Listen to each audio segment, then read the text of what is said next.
오늘 함께 나누실 하나님의 말씀은 요한복음 9장 1절에서 12절까지 말씀입니다.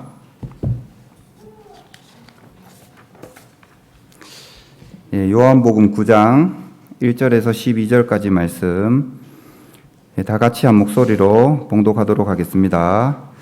예수께서 길을 가실 때에 날 때부터 맹인된 사람을 보신지라. 제자들이 물어 이르되 라삐여, 이 사람이 맹인으로 난 것이 누구의 죄로 인함이니까? 자기니까 그의 부모이니까? 예수께서 대답하시되 이 사람이나 그 부모의 죄로 인한 것이 아니라 그에게서 하나님이 하시는 일을 나타내고자 하심이라. 때가 아직 낮음에 나를 보내신 이의 일을 우리가 하여야 하리라. 밤이 오리니 그때는 아무도 일할 수 없느니라.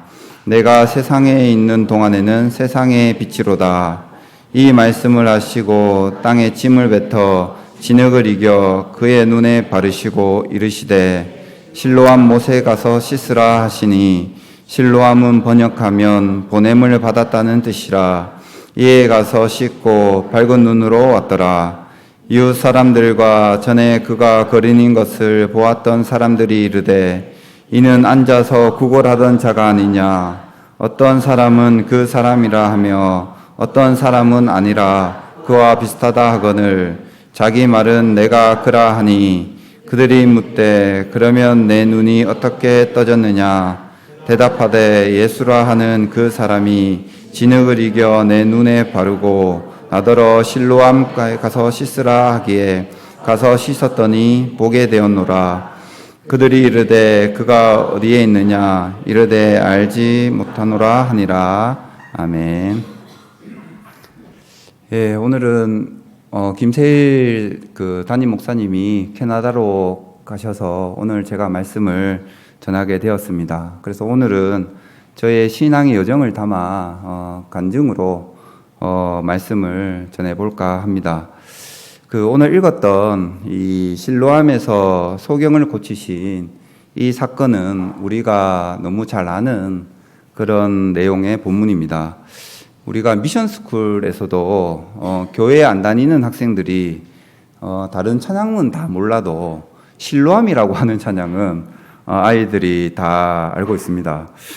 그래서 내가 예수님을 안 믿어도 실로암 찬양을 아주 열심히 부르는 것을 제가 많이 봐왔습니다.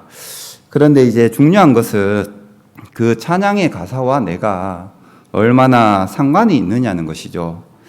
실로암의 이 사건, 오늘 읽었던 이 본문의 사건이 내 사건이 되어졌느냐? 내 안에서 그리스도에 대한 눈뜸의 사건이 있느냐? 또 보내심을 받았다라고 하는 이 실로암가에서 눈 씻은 이 사건이 나에게 있느냐, 이것이 더 중요하더라는 것입니다. 이 오늘 본문을 보면 예수님과 제자들이 길을 갈 때에 날 때부터 소경된 자가 있었다, 이렇게 했습니다. 제자들이 예수님께 이 사람이 맹인이 된 것은 누구의 죄 때문이냐, 이렇게 물었습니다. 그의 부모의 죄 때문입니까? 아니면 자기 자신의 죄 때문입니까? 이렇게 물었다는 것이죠. 그러니까 지금 이 제자들의 생각은 무엇이냐 하면 이 사람이 지금 날 때부터 소경된 것은 죄의 결과이다, 이렇게 이 사람을 바라보고 있다는 것입니다. 이 생각은 율법으로부터 온 생각이라는 것이죠. 이 구약 시대에는 짐승이 태어났는데 질병이 있다든지, 아니면 눈이 한쪽이 없다든지, 아니면 다리가 한쪽이 없다든지, 이렇게 흠 있는 것이 태어나게 되면 부정한 것이다, 이렇게 율법에 명시를 해놓고 있습니다. 그리고 그 부정한 것에 접촉한 사람도 부정하다, 이렇게 명시를 해놓고 있다는 것이죠. 그러니까 제자들의 이 질문은 대단히 이 시대에는 상식적이고 또 대단히 율법에 근거해서 묻는 그러한 질문이더라는 것이죠. 이 사람이 소경된 것은 어미의 죄 때문입니까? 아니면 자기 자신의 죄 때문입니까? 이렇게 물었다는 것입니다. 누구의 죄 때문일까요? 소경된 것은. 그러니까 저도 어릴 때 병약해서 자주 아팠었습니다. 지금도 늘 장이 좀 가끔씩 안 좋은데 어릴 때도 늘 장이 좋지 않아서 장염을 자주 앓았었어요. 그러면 늘 어머니께서 제가 배가 아프다고 하면 이렇게 침대에 저를 누이시고 배를 이렇게 오르만져 주시면서 기도를 늘 해주셨는데, 기도를 하실 때 가장 시작되는 첫 마디가 무엇이냐 이렇게 할 때, 배에 아픈 더러운 귀신아 예수 그리스도의 이름으로 명하노니 물러가라 이렇게 기도를 하세요. 그러니까 저는 어릴 때 배가 아팠을 뿐인데 내가 왜 더러운 귀신이 되어있지? 이게 이해가 잘 안 됐었습니다. 그리고 또 제가 또 소심한 게 있다 보니까 어릴 때 자주 깜짝깜짝 놀랐었습니다. 놀라면 체해요. 체하면 장염으로 가는 거예요. 이게 다 연결이 되어 있습니다. 그래서 제가 놀라면은 또 어머니가 어릴 때 늘 저를 이렇게 바늘로 따주셨는데, 엄지손가락을 딴 게 아니라 요 마디 중앙 여기를 따주셨어요. 여기를 딱 따면 내가 놀라서 체했다 그러면 여기에서 하얀 진액이 쫙 거기서 흘러나옵니다. 그래서 어릴 때 여기 마디마다 전부 다 구둥살이 배길 정도로 그렇게 많이 땄던 기억이 있습니다. 또 제가 놀라면 어머니가 이거를 바늘로 탁 찌르시면서 또 기도를 하시는데, 가장 먼저 하시는 이야기가, 바늘로 딱 찌르시면서 하시는 이야기가 무엇이냐면 사람을 놀라게 하는 귀신아 예수 그리스도의 이름으로 명하노니 물러가라 이렇게 기도하시는 거예요. 저는 어릴 때 바늘 찌르는 것도 아픈데 내가 놀라고 싶어서 놀란 것도 아닌데 태어나기 그렇게 태어났는데 이 놀라서 체하면 늘 사람을 놀라게 하는 귀신이 내 안에 있구나 이렇게 여기면서 제 자신을 자책하고, 야, 내가 하나님 앞에 이렇게 병약하고 아프고 또 소심한 것은 나의 죄 때문이구나, 나의 죄의 결과구나 이렇게 여기면서 많은 시간을 보내왔던 기억이 납니다. 그 제자들도 이 사람이 소경된 것은 어미의 죄 때문입니까? 아니면 자신의 죄 때문입니까? 이렇게 물었다는 것입니다. 그런데 지금 예수님께서 대답하시기를, 이 사람이 소경된 것은 엄마의 죄 때문도 아니다, 자기 자신의 죄 때문도 아니다.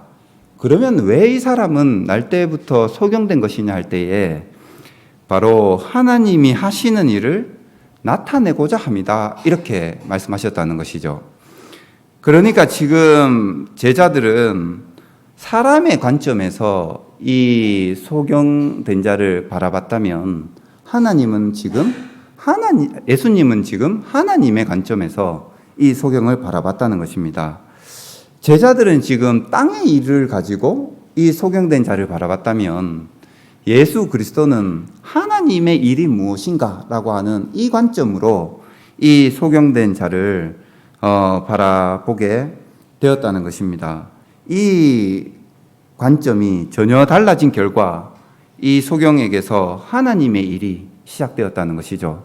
그저 나의 죄 때문이다, 어미의 죄 때문이다 이렇게 여겼는데, 그것이 아니라 하나님의 창조의 사역이 자기 자신에게서 시작되더라는 것입니다. 그럼 이제 하나님의 일이 무엇이냐 이렇게 할 때, 그저 맹인의 눈을 낫게 하는 것, 소경의 눈을 뜨게 하는 것, 이것 자체가 하나님의 일이냐? 2000년 전에는 예수님께서 분명히 소경의 눈을 뜨게 하셨습니다. 그런데 2000년 전에 그 사건이 실제했느냐? 이거보다 더 또 중요한 것은 이것을 읽고 있는 이 사건과 내 자신이 무슨 상관이 있느냐? 이것이 더 중요하더라는 것이죠.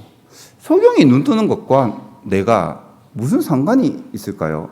지금 나는 소경도 아닌데, 지금 나는 소경이 아닐 뿐더러 시력이 너무 좋아가지고 옆 사람 얼굴 쳐다보고 있으면 죽은 게 하나까지 다 발견하는 그런 눈을 가지고 있는데, 도대체 이 사건과 내가 무슨 상관이 있냐는 것이죠.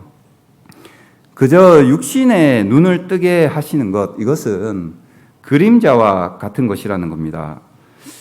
진정한 하나님의 일이 무엇이냐 할 때에 예수님은 내가 세상에 있는 동안에는 세상의 빛이로다 이렇게 했습니다. 예수님 자신이 세상의 빛이라는 것이죠. 그런데 그 빛이신 예수님이 지금 누구를 만난 것이냐 할 때에 소경을 만났다는 거예요. 그러니까 이 만남은 지금 빛과 어둠의 만남이라는 것이죠. 또 이것은 빛과 눈동자가 만난 것과 같은 그러한 사건이다. 그런데 그 눈동자가 어두워져 있는 그런 상태더라는 것이죠. 우리가 신기한 게 무엇이냐 하면 내가 의도하지 않았는데 내가 눈동자를 가지고 태어나 봤더니 내가 눈동자를 가지고 태어나 있더라는 것이죠. 그리고 또 눈을 딱 떠봤더니 내가 만들지 않았는데 빛이 이미 창조되어져 있더라는 것입니다. 그리고 그 빛을 내 눈동자가 받아들이기에 가장 합당하도록 내 눈이 이미 설계가 다 되어져 있더라는 것이죠.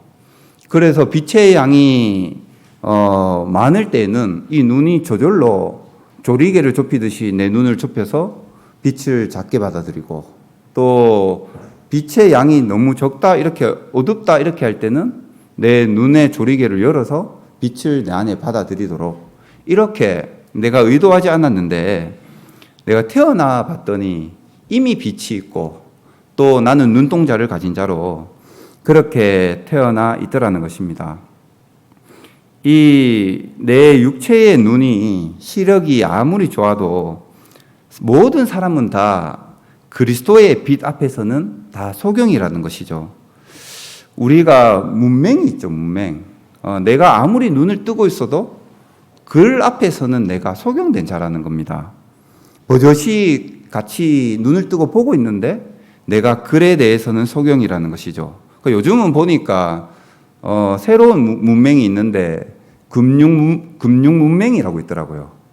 자본주의 사회 안에서 지금 금융에 관한 원리들이 막 온 천지 돌아가고 있는데 그것에 대해서 알지 못하면 나는 눈을 버젓이 뜨고 있는데 금융 문맹이 되더라는 것입니다. 그런데 사람이 제일 어두운 부분이 무엇이냐 할 때 바로 사람이 모든 것에는 다 내가 밝다 이렇게 여기지만 사람이 가장 어두운 부분이 무엇이냐 할 때 사람이란 무엇이냐? 사람의 정체성이 무엇인가? 나는 무엇을 위해 태어났느냐? 사람이 무엇이냐? 여기에 대해 가장 어둡더라는 것입니다. 그런데 그 참 사람의 기준을 가지고 오신 참 사람의 표본으로 오신 분이 바로 그리스도이시더라는 것이죠. 하나님이 사람을 창조하신 그 목적에 가장 부합하고 그 목적 안에서 가장 사람다운 사람이 바로 그리스도이시더라는 겁니다. 그렇기 때문에 그리스도는 사람의 빛이다, 세상의 빛이다 이렇게 말씀하셨습니다. 그리고 우리는 그 앞에 그 그리스도의 빛 앞에서 내가 아무리 눈을 뜨고 있어도 나는 소경과 같다는 것이죠. 그래서 빛과 소경의 만남, 그리스도는 빛이시고 야 나는 소경이구나, 이 만남으로부터 무엇이 시작되더라? 하나님의 재창조의 사역이 그 자리에서부터 시작되더라는 것입니다. 저도 교회를 처음 만났을 때 그렇게 여기졌던 것 같습니다. 아, 정말 교회는 빛이고 야 나는 소경이구나, 여기에서부터 제 눈이 띄어지기 시작했구나 그렇게 여겨집니다. 저도 어릴 때부터 교회를 다녔고 또 대학생이 되었을 때는 중등부 교사 일도 했었었는데 제가 중등부 교사 일을 할 때 학생들이 저에게 질문을 막 해오더라고요. 하나님은 선악과를 왜 지으셨어요? 그리스도라고 하는 이 뜻이 뭔가요? 또 자기에게 일어난 불행한 일들, 왜 그러한 일들이 나에게 일어날까요? 막 수없이 쏟아지는 질문들, 왜냐 제가 교사로 있으니까 그런 질문들이 수없이 쏟아지는데 제가 그 앞에서 한마디를 못 하겠더라고요. 내가 지금까지 하나님 앞에 야 나는 믿음 좋다, 나의 신앙생활 잘했다 이렇게 여겨졌는데 그리스도가 누구시냐 이 질문을 나에게 해올 때 내가 그 앞에서 정말 소경으로 학생들을 가르치는 그런 사람이었구나 이렇게 너무 여겨졌습니다. 그러던 중에 이제 제가 그 군복무를 하게 됐는데 제가 군대를 가서 이제 흙 내리는 트럭에서 흙을 내리는 작업을 좀 하게 되었습니다. 제가 이등병 때였기 때문에 쉬는 시간이 되었는데 다른 장병들은 다 앉아서 쉬었는데 저는 이등병이기 때문에 그때만 해도 앉아서 쉴 수가 없었어요. 그래서 저 혼자 이렇게 서 있었는데 저 한쪽 구석에서 이제 병장 한 명이 흰색 그 행사용 장갑을 끼고 곡괭이 자루를 가지고 이제 돌을 던져서 이렇게 야구를 하는 그 놀이를 혼자 하고 있었는데 그 병장이 이제 돌을 던져서 힘껏 딱 휘둘렀는데 장갑이 미끄러우니까 그 곡괭이 자루가 손에서 딱 빠져나간 거예요. 그래서 이게 빙글빙글 돌았는데 저 혼자 서 있었으니까 제 턱에 그 곡괭이 자루가 와서 딱 맞았습니다. 제가 바로 그 자리에서 정신을 잃었어요. 그리고 주위 사람들 이야기를 제가 한번 들어보니까 제가 살고자 하는 의지 때문인지 쓰러진 그 자리에서 바로 몇 미터를 낮은 포복으로 이렇게 기어갔다고 하더라고요. 눈을 떠보니까 제가 이게 이빨이 좀 부러져 있고 피를 흘리면서 이렇게 쓰러져 있더라고요. 정신을 차리고 후송이 되어서 저쪽 대전 쪽에 군병원으로 후송이 되어서 이제 수술을 이제 한 적이 있습니다. 수술을 하게 되어졌는데 이제 수술을 하려고 대기를 이제 하는데 양쪽에도 같이 수술을 하려고 대기하는 장병들이 이렇게 있더라고요. 그래서 제가 같이 이렇게 차가운 침대에 누워가지고 오른쪽을 딱 봤는데 그 장병 여자친구가 와가지고 너무 막 울면서 괜찮냐고 이렇게 하고 있더라고요. 반대편을 딱 돌아봤더니 가족들이 다 와가지고 괜찮냐고 하고 있더라고요. 근데 제가 저를 딱 봤더니 저 혼자 덩그러니 누워가지고 그렇게 있더라고요. 그래서 이제 수술을 하러 들어가서 이제 그 턱에 그 갈래갈래 이게 금이 가가지고 핀을 박는 수술을 그때 했었습니다. 그리고 나서 이제 그 병원에 입원을 하고 차차 낫게 되어졌는데 그때 제가 그 군대 예배실에 가서 한 달 정도 밤마다 예배실에 가서 많이 기도를 했던 그런 기억이 납니다. 나는 하나님을 잘 믿었던 것 같은데 왜 내 인생은 이렇게 비참할까? 또 왜 나는 그저 왜 이렇게 비참한 인생을 계속해서 살아가야 하나? 하나님이 나를 창조하신 이유가 뭘까? 때로는 원망하고 또 때로는 기도하면서 수없이 많은 신앙의 질문들을 그때부터 하기 시작했었습니다. 그러니까 한마디로 이야기하면 하나님이 사람을 창조하신 그 목적에 대해서 나는 정말 소경이구나 이렇게 여겨졌습니다. 교회 식구들이 이제 저는 이제 태어날 때부터 그 신장이 하나밖에 없는 그래서 그렇게 태어났는데 교회 식구들이 이제 하는 이야기가 진작에 신장 하나만 있다는 걸 알았다면 군대 안 갔을 텐데 군대 다 다녀오고 곡괭이 맞을 거 다 맞고 다 하고 나니까 직장 취업해가지고 직장 건강검진을 하다가 신장이 하나인 걸 알았어요. 얼마나 억울했겠습니까? 그런데 지금 생각해보면 정말 내가 그걸 알게 된 타이밍도 절묘하다. 내가 그것을 만약에 진작 알았었더라면 내가 곡괭이 맞을 일도 없고 곡괭이를 안 맞았다면 인생이 하나님 앞에서 무엇인지 고민할 일도 없고 그러면 내가 교회를 만날 일도 없었을 텐데 다행히 그 과정을 다 거치고 교회를 만나서 하나밖에 없다고 하는 사실을 알게 된 것만 해도 정말 천만다행이다 그렇게 여겨집니다. 그 예수님께서 소경을 만나 하나님의 일을 행하시는데 땅에 침을 뱉어 진흙을 이겨서 그의 눈에 바르셨다 이렇게 했습니다. 하나님은 사람을 창조하실 때 그 재료를 흙으로 사용하셨습니다. 흙은 씨를 받아 열매를 맺는 것 외에는 큰 경쟁력이 없는 그런 재료입니다. 그래서 흙은 씨에 의존하지 않으면 스스로 생명을 낼 수가 없다는 것이죠. 씨를 품게 되면 흙이 열매가 되는 그런 엄청난 변화의 가능성을 가진 재료가 바로 흙이다 이렇게 여겨집니다. 강철이나 청동 이런 재료로 하나님이 사람을 만드셨으면 좋았을 텐데 그게 아니라는 것이죠. 강철이나 청동은 위대함을 이루는 데는 적합할지 몰라도 생명을 잉태하고 해산하는 데에는 경쟁력이 없는 재료들이라는 것입니다. 이 흙에 침을 뱉어 이겼는데 이것 자체가 바로 예수 그리스도 자기 자신의 모습이라는 것이죠. 예수님도 몸을 가지고 인자로서 이 땅에 오셨습니다. 그리고 십자가로 가실 때 침뱉음 당하시고 십자가에서 죽임을 당하셨다는 것이죠. 그리고 바로 그 자리에서 자신이 하나님의 아들이요 왕 같은 제사장임을 선언하셨다는 것입니다.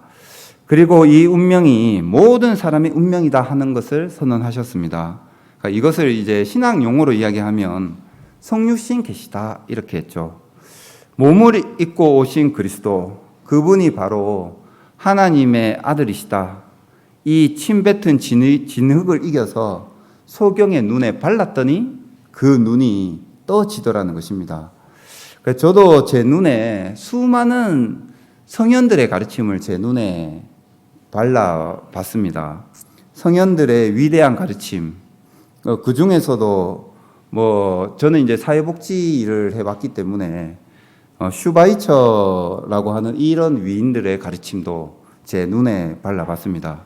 의사이자 선교사인 슈바이처와 같은 사람이 야 나도 되어야겠다 이렇게 여겼는데 이 가르침은 제 눈에 아무리 발라봐도 제 눈이 떠지느냐 제 눈이 떠지지 않더라는 것이죠. 왜냐?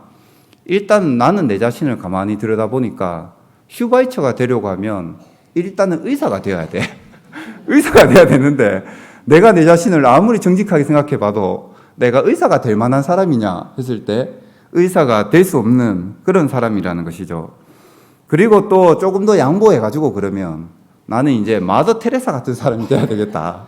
그런 헌신하고 사람들을 돕는 인류애를 실천하는 그런 사람이 되어야 되겠다. 이렇게 마음을 먹고 저는 사회복지를 전공하게 되었습니다. 그런데 사회복지 전공을 하면 실습을 하게 됐는데 이 실습하는 첫날 이 장애인 캠프를 함께 가게 되었습니다. 거기에서 장애인들을 1대1 멘토를 이렇게 1대1로 연결을 시켜주는데 저도 한 분을 배정받아서 휠체어 타시는 분이고 또 중증 장애인이신 분인데 그분을 제가 함께 케어를 하게 되었습니다. 그런데 첫째 날 밤에 누가 나를 깨우더라고요. 자다가 일어나서 왜 그러냐고 물어보니까 너가 멘토인 그분이 화장실을 가고 싶어 하신다는 거예요. 그런데 몸이 불편하기 때문에 혼자서 갈 수가 없다. 너가 모시고 가라. 이렇게 해서 이제 밤 새벽에 일어나서 이제 딱 모시고 갔는데 화장실을 갔는데 그 대변을 이제 누시는데 혼자 있을 수가 없으니까 같이 제가 안고 거기서 이제 볼일을 그렇게 보고 또 뒤처리를 할 수가 없으니까 제가 휴지를 가지고 함께 그것을 도왔습니다. 그러면서 제가 들었던 생각이 나는 마더 테레사가 될 수가 없구나. 나는 안 되겠구나. 주님 죄송합니다. 주님 회개합니다. 제가 교만했습니다. 이렇게 여기고 그날 바로 도망을 갔습니다. 그래서 죄송합니다. 이렇게 하면서 이제 제가 그랬던 기억이 납니다. 그러니까 수많은 성현들의 가르침을 아무리 제 눈에 발라보려고 해도 제 눈이 떠지지가 않더라는 것이죠. 이순신 장군 물만 봐도 나는 무서운데 어떻게 그것을 내 눈에 바르겠냐는 것이죠. 삼국지에 나오는 영웅 호걸들 나는 누구하고 싸운다고 하기만 하면 도망가고 싶은 마음이 가득한데 그 가르침들은 다 내 눈에 바를 수가 없더라는 것입니다. 그런데 주님의 몸된 교회를 만나고 또 송 목사님을 만나서 십자가에 달리신 그 예수께서 바로 그리스도이시다라고 하는 이 가르침은 제 눈에 발랐더니 제 눈이 뜨여지더라는 거예요. 나도 그러구나. 나와 그분이 일치되어질 수 있구나 라고 하는 그 눈이 나에게서도 떠지더라는 것입니다. 인자로 오신 그분이 하나님의 아들이시면 야, 나도 하나님의 아들이구나. 또 십자가 위에서 선언하신 그분이 왕이요 제사장이시면 야, 나도 왕이요 제사장으로 보내심을 받았구나. 그 운명의 부르심 앞에 그 눈이 뜨여질 수 있더라는 것입니다. 예수님이 진흙을 소경의 눈에 바르시고 실로암 못에 가서 씻으라 이렇게 하셨습니다. 실로암은 번역하면 보냄을 받았다 이런 뜻입니다. 이제 소경이 무엇에 대해 눈뜨게 되어졌느냐? 하나님이 그리스도를 보내신 것 같이 자신도 이 운명으로 보내심을 받았다. 이 사실에 대해 눈뜨게 되었다는 것이죠. 예수님도 부활하시고 승천하시기 전에 제자들에게 아버지께서 나를 보내신 것 같이 이제는 나도 너희를 보낸다 이렇게 하셨습니다. 이 명령에 대한 눈이 이제는 떼어지게 되었다는 것이죠. 내가 누구이냐 할 때에 내가 누구인가 할 때에 하나님의 재창조의 일이 나에게서 이루어지고 나니까 이제 나도 그리스도의 분신으로 하나님의 자녀로 보내심을 받은 자로 발견이 되더라는 것입니다. 저도 이제 그 20년 동안 그 공무원에 좀 재직을 하다가 이제 잠시 쉬고 올해 7월 달이 되면 캐나다로 가서 트리니티 그 목회학 과정에 지원을 하게 될 것 같습니다. 저는 정말 다른 사람은 다 그 부르심을 받았어도 야, 나는 하나님 앞에 부르심을 받을 수가 없는 사람이다 이렇게 여겼었습니다. 제 자신이 유능하지도 못하고 어디 천지에 쓸데도 없고 그렇다고 여러분들도 다 아시다시피 뭐 찬양을 하나 잘하나 아니면 일머리가 있나 뭐 그렇다고 뭔가 적극적으로 또 대담해서 뭔가 앞에 나가서 뭐 뭔가를 리더십이 있나 이렇게 했을 때 하나도 하나님 앞에 내세울 게 없더라는 것이죠.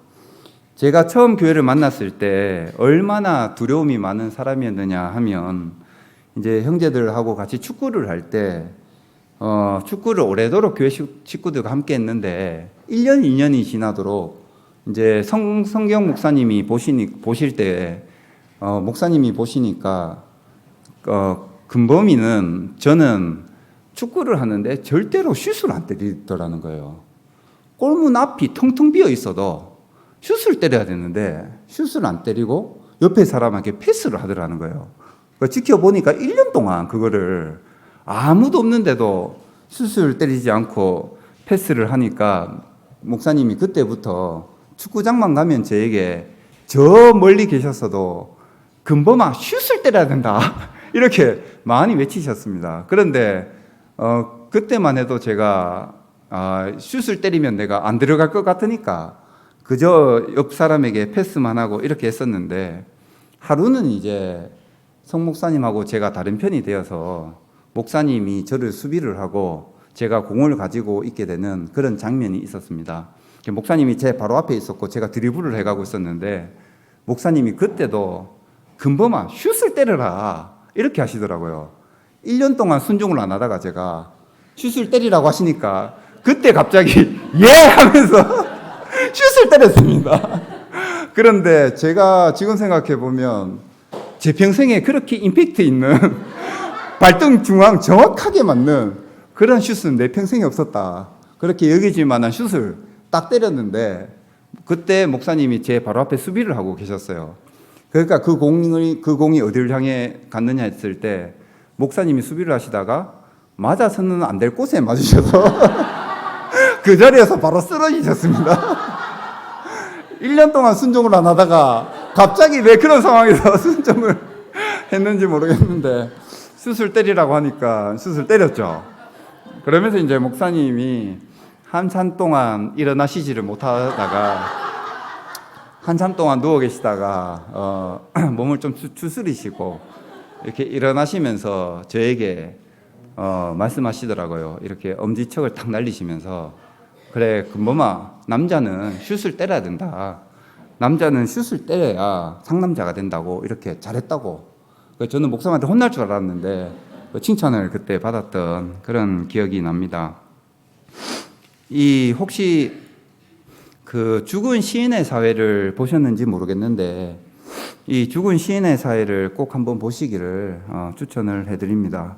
그 영화에서 보면 이 토드 앤더슨이라고 하는 학생이 나오는데, 늘 명문대 다니는 형과 비교당하고, 또 형과의 비교의식, 또 부모님의 강한 압박, 또 조직체 안에서의 교육, 이런 것들에 쪼들려서 누군가 앞에서 자기 자신의 의사표현을 한 번도 제대로 해본 적이 없는 그런 학생이 나옵니다. 그런데 그 학생이 키팅 선생을 만나서 이 시를 배우게 되고, 시를 배우는 그 수업 시간에 자신 안에 잠들어 있던 그런 야성을 깨우는 그런 수업이 나옵니다. 그리고 또 키팅 선생님이 가르치기를 법률과 의학, 경제, 정치, 이런 학문들은 다 수단일 뿐이다. 그렇지만 시와 낭만과 사랑은 삶의 목적이다. 그리고 너 또한 한 편의 시가 되어야 한다. 이렇게 가르치는 장면이 나오게 됩니다. 시를 쓰는 것이 무슨 인생의 목적이겠습니까? 그저 시를 쓰라는 말이 아니라 시는 의미죠. 그래서 그 의미가 없는 인생은 죽은 것과 같다는 것입니다. 그리고 이 토드 앤더슨은 마침내 그 키팅 선생님을 만나서 자기 자신만의 시를 쓰는 그런 사람이 되죠. 그리고 마지막에 그 소심하고 소극적이던 앤더슨이 키팅 선생님이 학교에서 쫓겨나게 될 때 가장 먼저 책상을 밟고 위에 올라서서 캡틴, 오 마이 캡틴, 이렇게 외치는 그런 학생이 됩니다. 정말 감동스러운 장면입니다.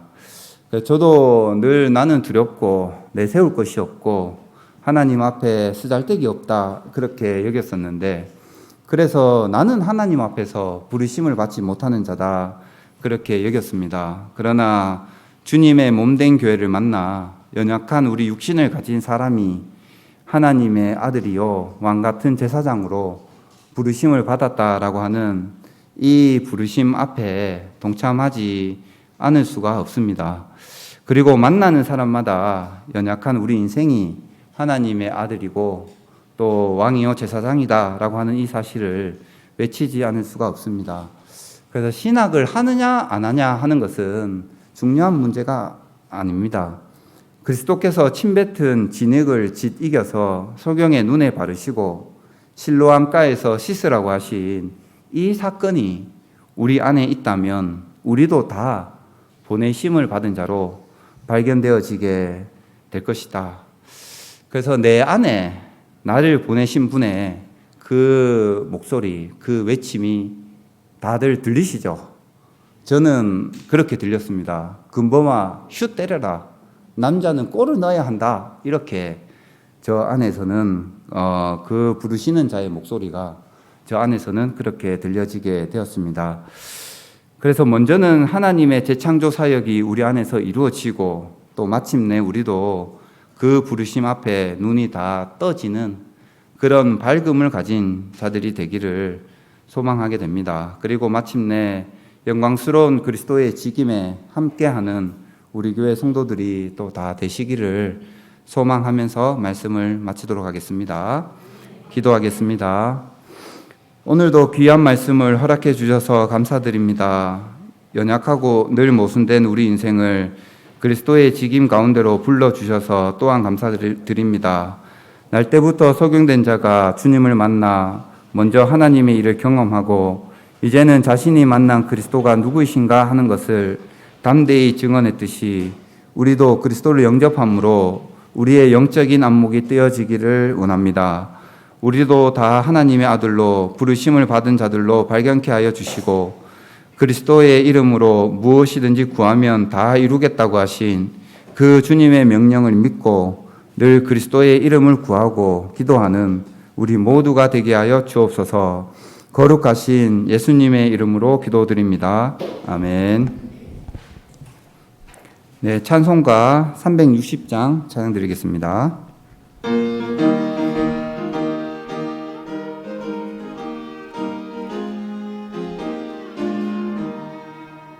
행군과 팔소리에 주의 호령 나으니 십자가의 군기를 높이 들고 나가세. 선한 삶 다 싸우고 의의 멸류관 받았으리라. 선한 삶 다 싸우고 의의 멸류관 예루살렘 성에서 멸류관 받으리. 저 요단강 건너 우리 삶 마치는 날 의의 멸류관 예루살렘 성에서 악한 마귀 권세를 모두 깨쳐버리고 승리하신 주님과 승전가를 부르세. 선한 삶 다 싸우고 의의 멸류관 받았으리라. 선한 삶 다 싸우고 의의 멸류관 예루살렘 성에서 멸류관 받으리.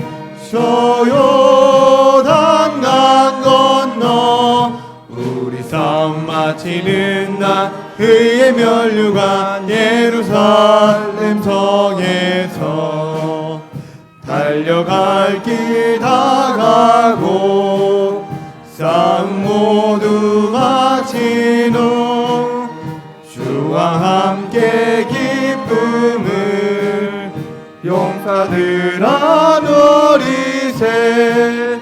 선한 삶 다 싸우고 의의 멸류관 받았으리라. 선한 삶 다 싸우고 의의 멸류관 예루살렘 성에서 멸류관 받으리. 저 요단강 건너 우리 싸움 마치는 날 의의 멸류관 예루살렘 성에서